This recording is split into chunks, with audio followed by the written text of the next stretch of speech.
జనగామ జిల్లాలో అకాల వర్షం రైతులను ముంచేసింది. వ్యవసాయ మార్కెట్ లో వడ్లు కొనుగోలు చేయడం లేదని రైతులు ఆవేదన వ్యక్తం చేస్తూ ఉన్నారు. వడ్లు మార్కెట్ కి తీసుకువచ్చి నెల రోజులు అవుతున్నా పట్టించుకునే నాదుడే లేకుండా పోయారని ఆరోపిస్తున్నారు. మార్కెట్ ఎదుట ధర్నాలు చేసినా పట్టించుకోవడం లేదని అన్నారు.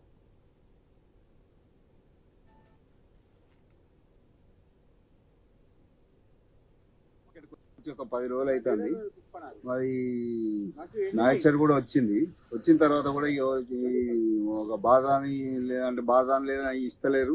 తర్వాత మళ్ళీ ఇంత కష్టపడి వేసి అక్కంచెలు తీసుకొచ్చి వర్షంలో పెట్టి ఎత్తే చేసిన వాళ్ళకి ఏం గిట్టుబాటు అవుతుంది ఏం కదా. నీళ్లు చూడండి, ఈ నీళ్ళ మొత్తం ఈ నీళ్లు కూడా కనీసం చిన్నపాటి వర్షానికి ఇంత ఘోరం అయితే ఈ నీళ్ళన్నా బయటికి పోయేటట్టు లేదా, ఏం లేదా.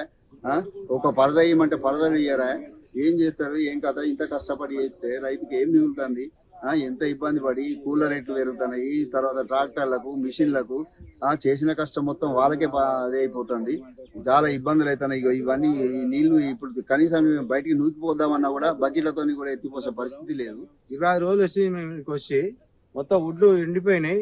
12, 11 వచ్చి మ్యాచరు 15 రోజులు 20 రోజులు అవుతుంది. మొత్తం 20 రోజుల నుంచి పరదాలు ఇస్తలేరు, భారతాలు ఇస్తలేరు, కొనేటోళ్ళు వస్తలేరు.